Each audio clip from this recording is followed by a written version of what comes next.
Hepimizin malum olduğu üzere ülkemiz, şehrimiz, ülkemiz ve dünyamız yaklaşık olarak bir yıla yakındır. Mart'ta bir yıl olacak. Covid-19 salgınıyla mücadele vermekte ve gerçekten birçok insanın da canına mal olan bu sebeple dünyalarını değiştirdiklerini görüyoruz. Birçok kardeşimiz bu Covid-19 salgınıyla imtihan edilmekte. Yani zengin, fakir, amir, memur, ağa, bey, paşa ayırmayan herkese yani topyekün insanlığa acizliğini öğreten, aciz olduğunu gösteren ve diz çöktüren bir salgınla karşı karşıyayız. Ve biz bütün insanlık ama özellikle de biz inananlar bu salgından korunmak için hem kendimizi hem kardeşlerimizi ve sevdiklerimizi koruma adına alınan tedbirlere harfiyen uymamız gerekiyor. İşte başta maske, mesafe ve temizlik kurallarına kesinlikle hayatımızda hiç taviz vermeden yerine getirmemiz gerekiyor. Bu elbette belki bu çaplı olmadı ama bu ve benzeri hastalıklar, salgınlar geçmişte de yani insanlık tarihi boyunca hep olmuş. Asr-ı saadette de olmuş ve bundan sonra da kıyamete kadar da bu imtihanlar, bu salgınlar eksik olmayacak. Ama önemli olan nedir? Kurallara riayet etmek. Peygamber Efendimiz Aleyhisselatü Vesselam la darara ve la dırar. Müslüman ne zarar verecek ne de zarara uğrayacak. Bakın tek başına bu hadisi şerif bile inananların ve Müslümanların böylesi zamanlarda nasıl bir tavır takınmaları gerektiğini öğretmek açısından yeter. Kafidir. Zarar vermeyeceksin, zarara da uğramayacaksın. Şayet Peygamberimize baktığımız zaman bu şekilde hasta olanlar yani taşıyıcı bir hastalık taşıyanların çıkmamalarını, sağlıklı, sıhhatli insanların böyle bu gibi hastalıklarla müptela olmuş insanların yanına gitmemelerini, onlarla musafaha yapmadığını hadis kitaplarımızda ve rivayetlerde okumaktayız, görmekteyiz. Dolayısıyla yani kardeşlerimiz bu kurallara öncelikle harfiyen uymaları. Şimdi o kadar çok duyuyoruz ki hem şehrimizde hem ulusal medyada kendisi Covid-19 olduğu halde kurallara uymayıp dışarı çıktığı için taziyeye veya düğüne böyle toplu mekanlara gittiği ve ondan bir başkasının Covid hastası olduğu ve öldüğüyle ilgili o kadar çok duyuyoruz ki artık. Bakın bu çok büyük bir vebaldir.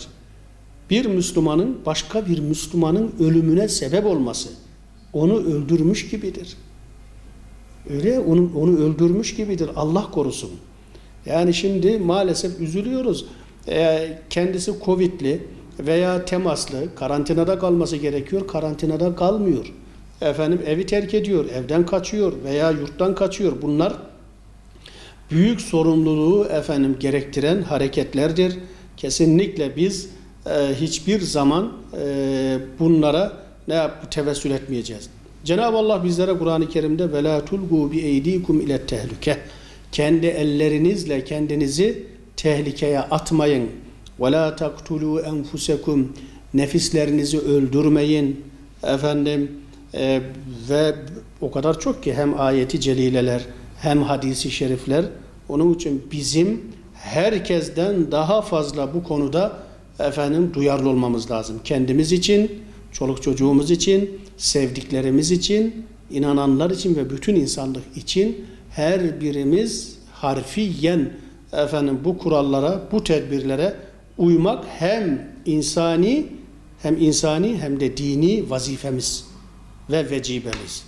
Onun için şimdi önümüzde bir yine devletimizin yetkililerimizin ilan etmiş olduğu bir 4 günlük kısıtlama olacak. Evlerimizde şimdi ben ona da katılmıyorum. Evlerimize hapsolacağız. Hapsolmak değildir bu. Yani hayatın rengini değiştirmektir. Yaşamın şeklini değiştirmektir. Efendim tamam, dışarıda olduğumuz zaman yapmış olduğumuz işlerimiz belli, vazifelerimiz belli.